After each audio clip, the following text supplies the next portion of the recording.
Bueno, abogados, continuando con nuestro tema, hemos analizado ya lo relativo al tema de la nacionalidad, al tema también de la ciudadanía, que son, vaya, elementos que forman parte, pues, del Estado, la ciudadanía, un tema que va ligado al tema de la nacionalidad, pero cabe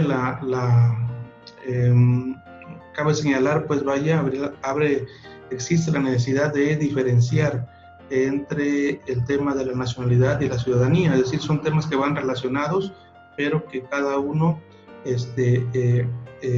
tiene que ver con elementos diferentes, ¿verdad? Parte o relacionados entre sí, pero diferentes, ¿verdad?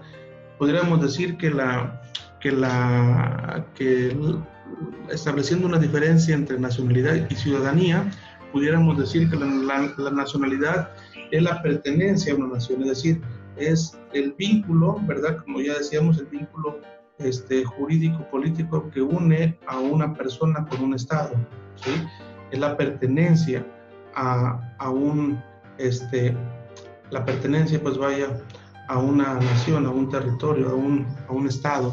Y la ciudadanía, pudiéramos decir que es la participación que puede tener esta persona en la vida del Estado, ¿sí? Es decir, ya decíamos, ¿verdad?, que por cuanto hace la ciudadanía, hablamos de la participación que tiene el sujeto dentro de la vida del Estado, ¿sí? Ya decíamos que dentro de los derechos ciudadanos está el derecho a la participación en la vida política del país a través del ejercicio de su derecho a votar y ser votado, de su derecho a participar en la elección de sus representantes, de gobierno, ¿sí? Bueno, ahora bien, abogados, otro elemento más que es parte de esta unidad, aparte del elemento primario del elemento de la población, nos encontramos con el elemento que tiene que ver con el territorio, ¿verdad? Este elemento lo vamos a encontrar referido del artículo 42 al artículo 48, del artículo 42 al artículo 48 de nuestra Constitución. Ahí es donde vamos a encontrar lo relativo a ese tema de el territorio, el tema del territorio, 42 a 48. ¿Sí? Señalar, ¿verdad? Definir al territorio como el espacio, en el cual pueden ejercerse las facultades que regulan a una asociación, a esta asociación de personas, ¿verdad? Es decir, el Estado, pues es una corporación territorial. Al hablar de Estado tenemos que referirnos básicamente a esta área geográfica, ¿verdad?, sobre la cual el Estado va a ejercer su soberanía, su fuerza, ¿sí?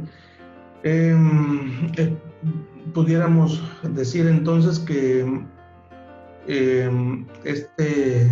en sentido amplio, el territorio es el espacio dentro del cual un Estado está facultado para ejercer sus actos de coacción, es decir, la facultad que tiene el Estado para obligar el cumplimiento de alguna norma en específico, con la exclusión o sin tomar en cuenta la participación o la voluntad de otros estados, ¿no?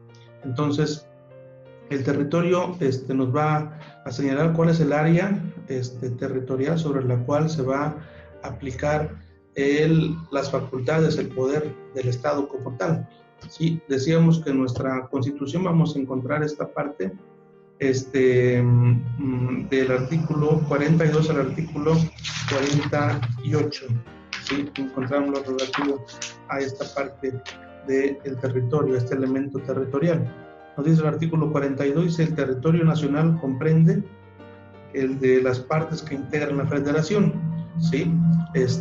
Las partes que integran la federación, entendemos, ¿verdad?, que se refiere a los estados que conforman nuestra república, ¿sí? El de las islas, incluyendo los arrecifes y cayos en los mares adyacentes, ¿sí? El de las islas de Guadalupe y de las de Revillagigedo, situadas en el Océano Pacífico, de la plataforma continental y de los zócalos marinos. Es decir, abogados, hablar de territorio, no solamente nos abocamos a lo que es la extensión de tierra que corresponde a nuestra nación, sino también nos referimos básicamente a los mares, a la parte que corresponde a la propiedad de nuestra nación, ¿sí? Por eso es que nuestra Constitución no solamente se refiere este territorio no solamente abarca lo que son las tierras que comprende geográficamente el territorio mexicano, sino también aquellos mares, a estos cuerpos marinos que forman parte del territorio nacional. ¿Sí? Las aguas de los mares territoriales en la extensión y términos que fija el derecho internacional, y las marítimas interiores, el espacio situado sobre el territorio nacional con la extensión y las modalidades que establezca el propio derecho internacional. ¿Sí? Las partes integrantes de la federación, como decíamos, lo refiere el artículo 43, ¿sí? Se refiere a los estados que forman parte de la República Mexicana, ¿sí? Incluyendo lógicamente lo que es la Ciudad de México. Dice el artículo 44, la Ciudad de México es la entidad federativa, sede de los poderes de la Unión y capital de los Estados Unidos mexicanos. Se compondrá del territorio que actualmente tiene, y en caso de que los poderes federales se trasladen a otro lugar, se erigirá en un estado de la Unión con la denominación de Ciudad de México, ¿sí? Es decir, en la Ciudad de México está constituida en base a la Constitución como la sede de la ciudad, de la capital de nuestro país, ¿sí? Asimismo también señala nuestra Constitución que en esta capital van a estar constituidos los poderes que conforman la Unión, en este caso el Poder Ejecutivo, el Poder Legislativo y el Poder Judicial. De ahí que en la Ciudad de México tengan su sede las oficinas de la Presidencia de la República, ¿verdad? También se encuentran allá en la Ciudad de México establecidas, ¿verdad?, nuestro recinto parlamentario en donde tienen lugar, ¿verdad?, los actos que tienen que ver con nuestro poder constituyente, tanto con la Cámara de Diputados como con la Cámara de Senadores. Asimismo también tienen residencia en la ciudad capital, en la Ciudad de México, nuestro Poder Judicial de la Federación, que es el que representa a nivel federal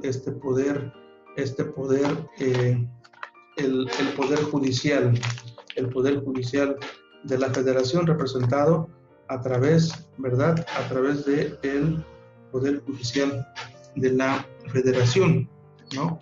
Constituido ya lo hemos comentado en clase, ¿verdad?, que este Poder Judicial de la Federación se constituye a su vez, está integrado por el Consejo de la Judicatura Federal, ¿verdad?, cuenta con 2 altos tribunales también, uno de ellos la Suprema Corte de Justicia de la Nación, y otro más que tiene que ver con el tema electoral, que es el Tribunal Electoral del Poder Judicial de la Federación. Parte de los órganos que integran Poder Judicial de la Federación, también en un orden de menor grado, encontramos también lo que son los tribunales colegiados de circuito, los tribunales unitarios de circuito, los juzgados de distrito también, ¿verdad?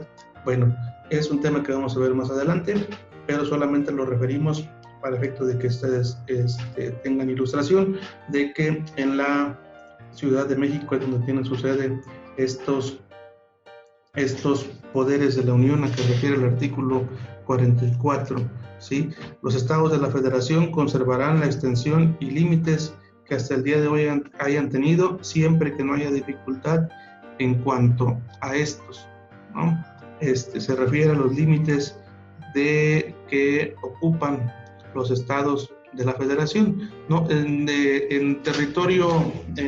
nuestro territorio nacional, hay algunos casos, algunos conflictos que enfrentan algunos estados por la delimitación que constituyen los estados de la República, ¿verdad? En el caso aquí de nuestro estado de Guerrero, en algunas partes, por cuanto hace algunas partes de los límites de nuestro estado, existen algunos conflictos, como por ejemplo podemos recordar por ejemplo los conflictos que se enfrentan en la costa del estado de Guerrero, entre el estado de Oaxaca y Guerrero, conflictos que tienen que ver más bien con la tenencia de la tierra de carácter agrario, pero bueno, finalmente conflictos por tenencia de la tierra por límites, que no son propiamente conflictos entre los estados, sino más bien son conflictos que enfrentan núcleos agrarios por tenencia de la tierra, por delimitaciones de sus núcleos de población ejidal-comunal. Pero bueno, esto ya salimos un poco del tema. Las entidades federativas, el artículo 46 señala las entidades federativas pueden arreglar entre sí y en cualquier momento por convenios amistosos sus respectivos límites, pero no se llevarán a efecto esos arreglos sin la aprobación de la Cámara de Senadores, ¿sí?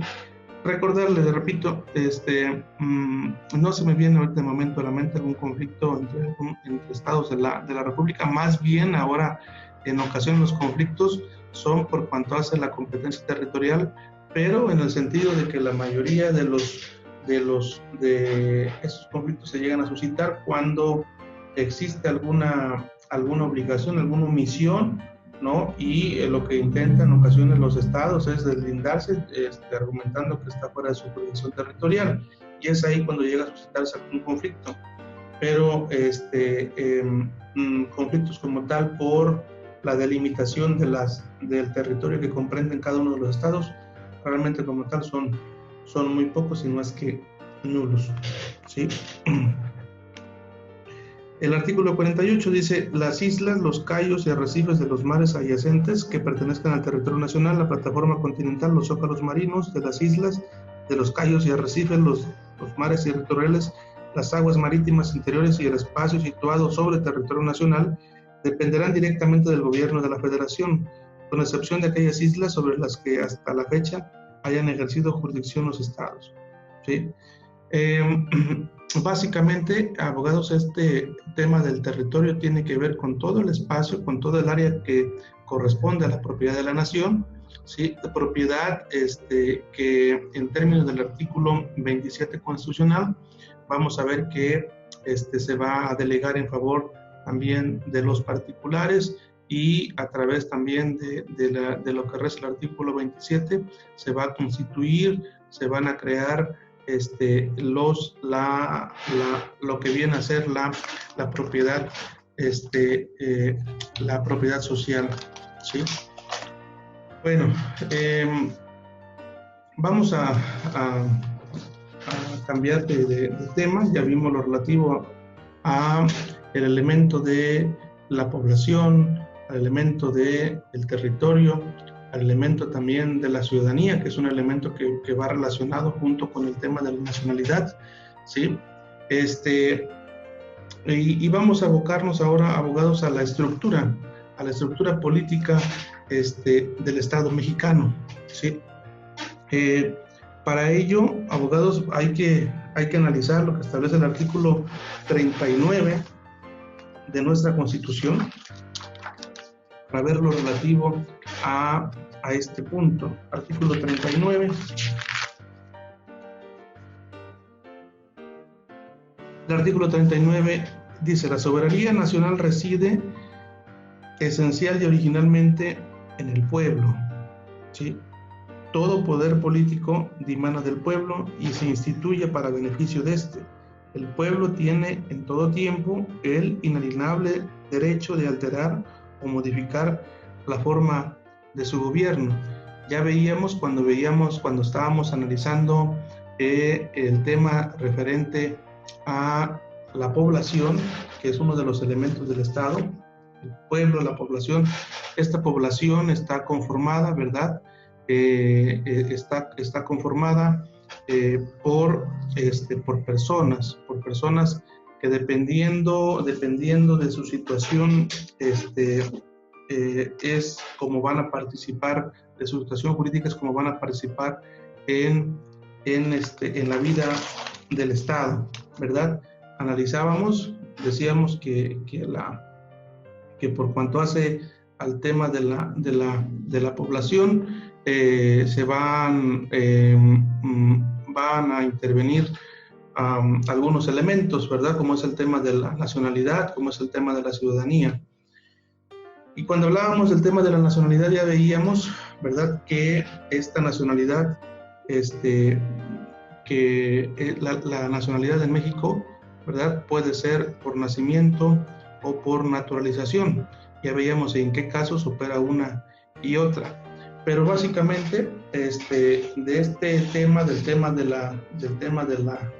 la población, de ese tema que tiene que ver con la parte humana, con este elemento humano, decíamos que hablábamos de la participación que pueden tener, ¿verdad? Decíamos que los mexicanos por nacimiento son aquellos que principalmente van a intervenir en la vida política y pública del país, ¿sí? Este artículo 39 vamos a relacionarlo con ese tema con ese tema de la población, ¿sí? Porque nos dice que la soberanía nacional reside esencial y originalmente en el pueblo. Es decir, el pueblo, aquellas personas que tengan la nacionalidad mexicana o los mexicanos por nacimiento, y por los mexicanos que también hayan adquirido esta nacionalidad por naturalización, vamos a ser los que vamos a ejercer, ¿verdad?, el poder público. Nosotros vamos a tener la oportunidad de elegir a nuestros representantes que van a ser los que quienes nos van a gobernar y quienes van a hacer cumplir la voluntad del pueblo, quienes van a reflejar la voluntad del pueblo que los ha elegido para representarnos a través de los diferentes niveles de gobierno, ¿verdad? Y es de esta forma como relacionamos el tema de la nacionalidad con el tema de la soberanía. Dice que la soberanía nacional reside esencial y originalmente en el pueblo. Es decir, nosotros como pueblo, nosotros como nacionales, nosotros como personas que pertenecemos a este país, porque ya decíamos que la nacionalidad es el vínculo jurídico político que une a una persona con el Estado. Nosotros que formamos parte de este país somos quienes vamos a tener, somos sobre quien recae el elemento de la soberanía. Nosotros somos quienes decidimos, quienes tenemos la oportunidad de elegir la forma en cómo vamos a ser gobernados y quiénes nos van a gobernar, quiénes van a ser las personas sobre quienes va a recaer esa responsabilidad, pero teniendo siempre en cuenta que nosotros somos principalmente los que tenemos la oportunidad de elegir quiénes son esas personas, de quitar y de poner, ¿no? Porque la voluntad debe reflejarse esencialmente en el pueblo. Dice el artículo 40, de acuerdo a en ejercicio de la soberanía, en ejercicio de esa soberanía, ya decíamos, hablábamos cuando veíamos el tema del poder constituyente, que decíamos que existió un poder constituyente originario. Este poder constituyente originario fue el que se reunió, el que se formó para efecto de dar origen a nuestra Constitución, a nuestro texto constitucional, y que una vez que terminó esta función, que una vez que terminó esta labor de redactar nuestra Constitución, este poder constituyente desapareció para dar lugar al poder constituyente permanente. Pero bueno, este poder constituyente que nosotros creamos, que nuestros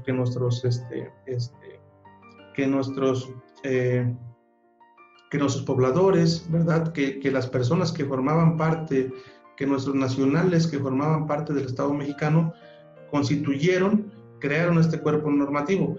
Y este cuerpo normativo, este poder constituyente determinó, ¿sí?, la voluntad que el pueblo, del pueblo mexicano, que era constituirse en una república representativa, democrática, laica y federal, compuesta por estados libres y soberanos en todo lo concerniente a su régimen interior, y por la Ciudad de México, unidos en una federación establecida según los principios de esta ley fundamental, tal y como lo reza el artículo 40 de nuestra Constitución.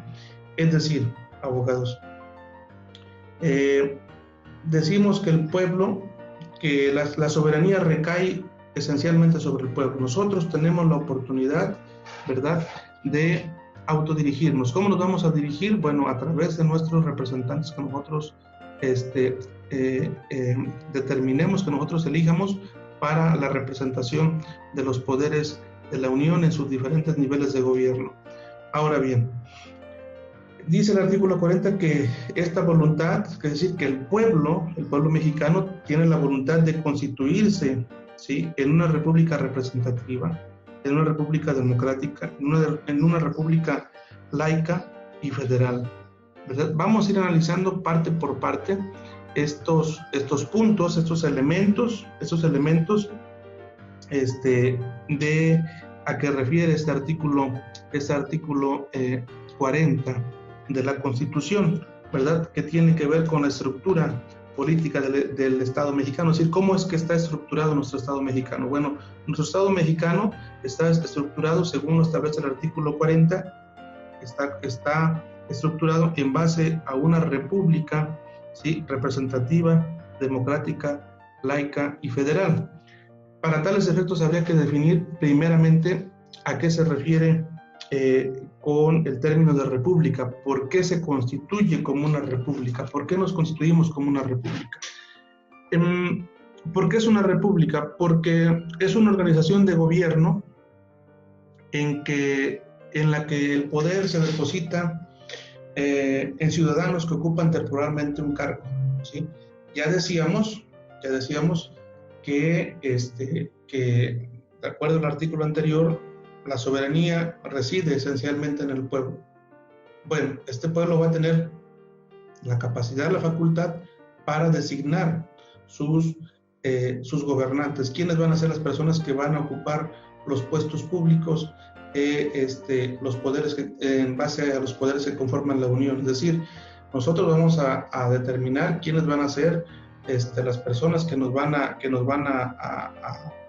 a representar en el Poder Ejecutivo, en el Poder Legislativo y en el Poder Judicial, que este Poder Judicial normalmente es instituido a través del Poder Legislativo y el Poder Ejecutivo. Es decir, tanto el Poder Ejecutivo como el Legislativo son los que determinan cómo es que se va a integrar este Poder Judicial, pero tomando en cuenta de que nosotros somos quienes elegimos de manera directa tanto al poder legislativo como el ejecutivo, pues nuestros mismos representantes son quienes eligen a quienes designan quienes van a representar o quienes van a constituir el poder judicial, que pudiéramos decir que es el único de los poderes que no se elige de manera popular por medio de una elección popular, sino más bien son funcionarios que son designados, ¿verdad?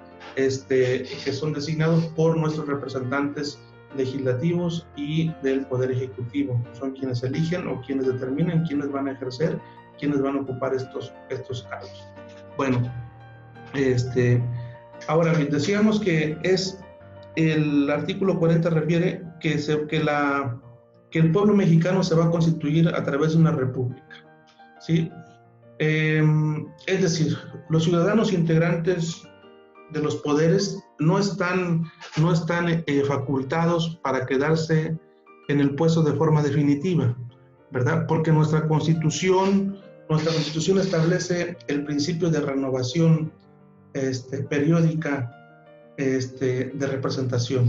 Es decir, ninguna persona podrá quedarse de forma definitiva en algún puesto público, ¿verdad? Puesto que nuestra misma Constitución establece, ¿verdad?, este principio de renovación periódica, ¿sí? De ahí es que nuestra forma de gobierno sea a través de una república. ¿Por qué? Porque el poder no se deposita en una sola persona, sino el poder está depositado en todos y cada uno de nosotros que conformamos el pueblo, en cada uno de nosotros que como ciudadanos elegimos a nuestros representantes y decidimos quiénes van a ser las personas que nos van a gobernar. Pero este gobierno no va a ser un gobierno autoritario, sino tiene que ser un gobierno que represente o que lleve a cabo la voluntad de nosotros como pueblo.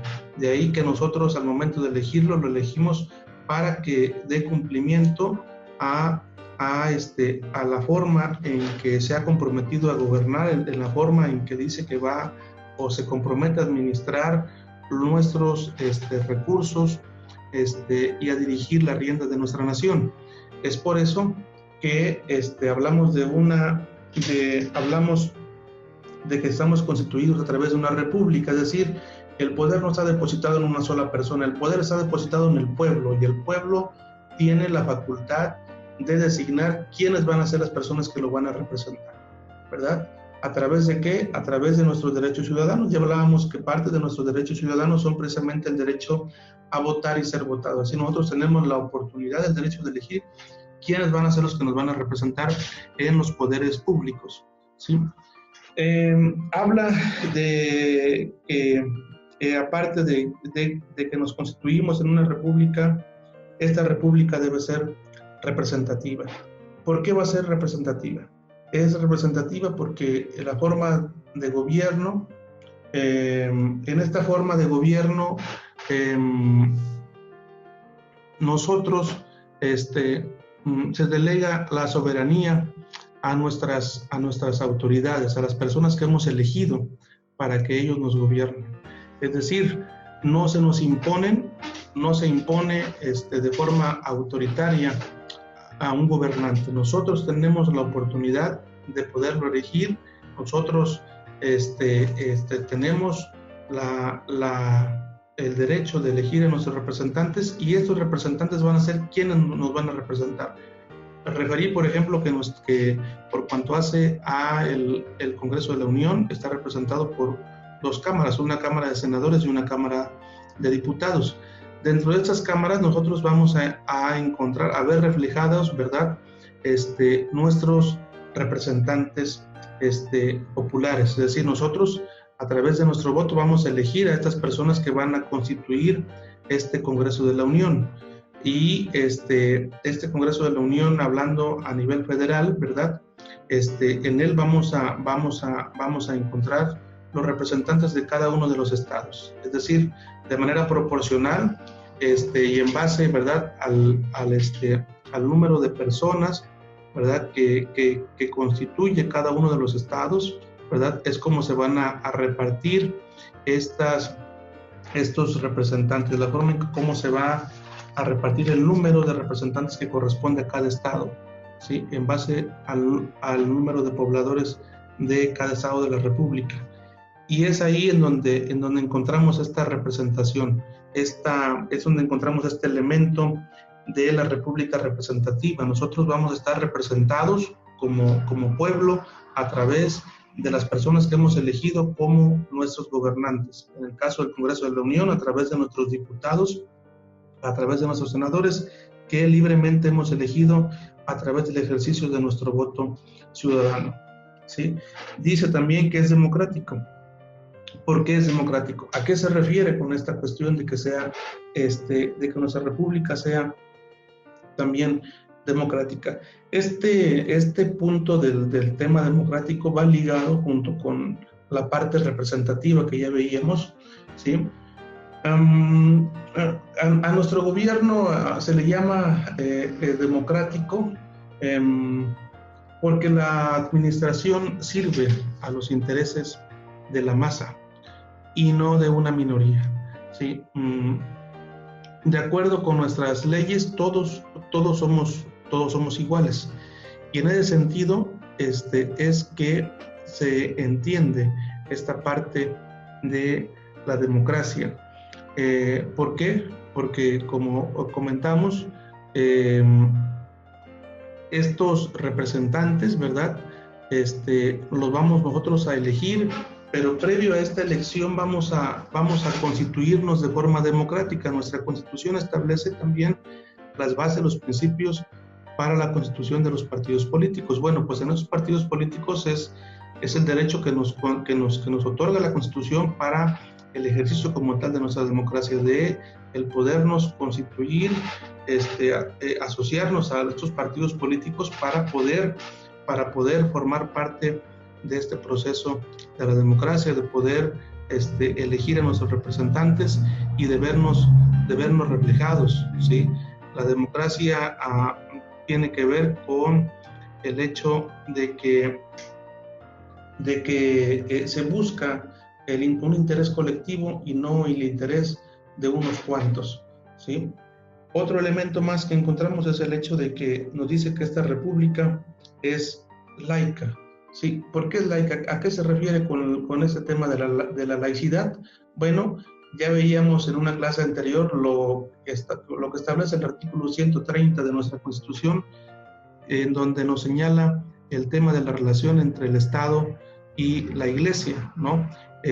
Un tema histórico en el que del cual tenemos conocimiento, ¿verdad? De la lucha incesante que ha existido por el poder en nuestro país, esta lucha que tiene su precedente de hace muchos años, ¿verdad? Remitirnos al año 56 en esta lucha que tuvieron los liberales y conservadores, ¿verdad? Por estos liberales que intentaban separar básicamente las funciones del Estado con las de la Iglesia, ¿sí? Y el hecho de poder constituir básicamente un Estado laico. Esta lucha que finalmente se ve reflejada en constituciones posteriores, ¿sí? Y que contiene nuestra Constitución actual, nuestra Constitución del 17, que en ese artículo 40 señala, precisa lo relativo a esta laicidad, es decir,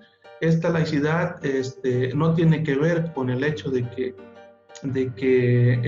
seamos laicos no quiere decir que seamos ateos, ¿verdad? Sino significa que desde el punto de vista jurídico no hay una religión o no habrá un credo oficial dentro de nuestra Constitución, ¿sí? Es decir, nuestra Constitución en el artículo 130, que tiene que ver con esta parte de la laicidad, nos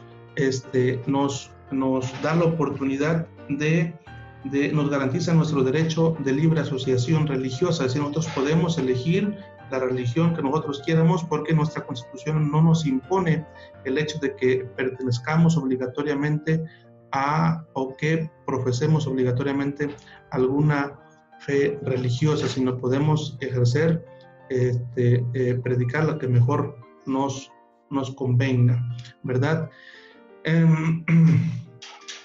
Es laico porque el Estado, abogados, reconoce la libertad de creencias religiosas. Es decir, el principio del Estado laico tiene que ver con el liberalismo, ¿verdad? Y este liberalismo en uno de sus principios establece que toda persona es libre por disponer de su vida, de sus bienes, de sus ingresos. Es decir, esta laicidad no tiene que ver estrictamente solamente por cuanto hace al tema religioso, sino también tiene que ver con otros temas, con temas que tienen que ver con la cuestión individual de cada persona, con este derecho a la libertad que tenemos de podernos dedicar que tenemos derecho, desde un inicio, derecho a la vida, derecho a dedicarnos a la profesión que nosotros quieramos, entre otras libertades que establece y garantiza nuestra Constitución. Entonces, el tema de la laicidad no solamente se restringe al punto de la relación entre el Estado y la Iglesia, sino también a las libertades que como seres humanos tenemos, ¿verdad? A nuestros derechos humanos. Y finalmente dice que es en una república federal. Bueno, ¿por qué federal? Porque recordar que una república federal es aquella que está formada por diferentes estados, ¿sí? Que cuentan esos estados con una propia autonomía, ¿no?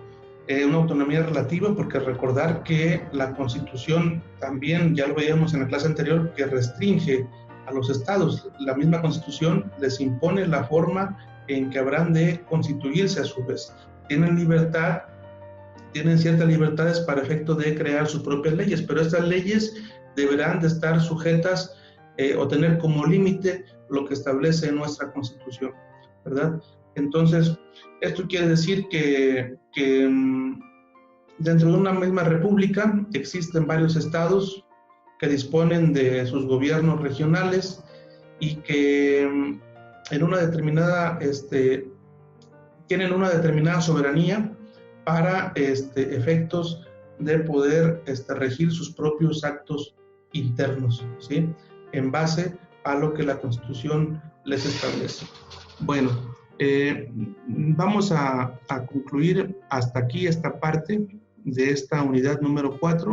Existen todavía varios temas pendientes por analizar, pero en esta parte vamos a cerrarlo con ese tema, con el tema relativo a la estructura política del Estado mexicano, ¿sí? Nos vemos, abogados, les encargo mucho que estén al pendiente de sus actividades, que están alojadas en nuestra clase de Classroom, ¿sí? Ok, les encargo mucho que estén al pendiente de sus actividades. Ya están aquí alojadas sus 3 actividades que tenemos para esta semana, ¿sí? Hay un resumen, hay un mapa conceptual y hay también un cuadro sinóptico. Entonces, les encargo mucho que estén al pendiente de sus actividades. Nos vemos, abogados. Que tengan ustedes una excelente semana.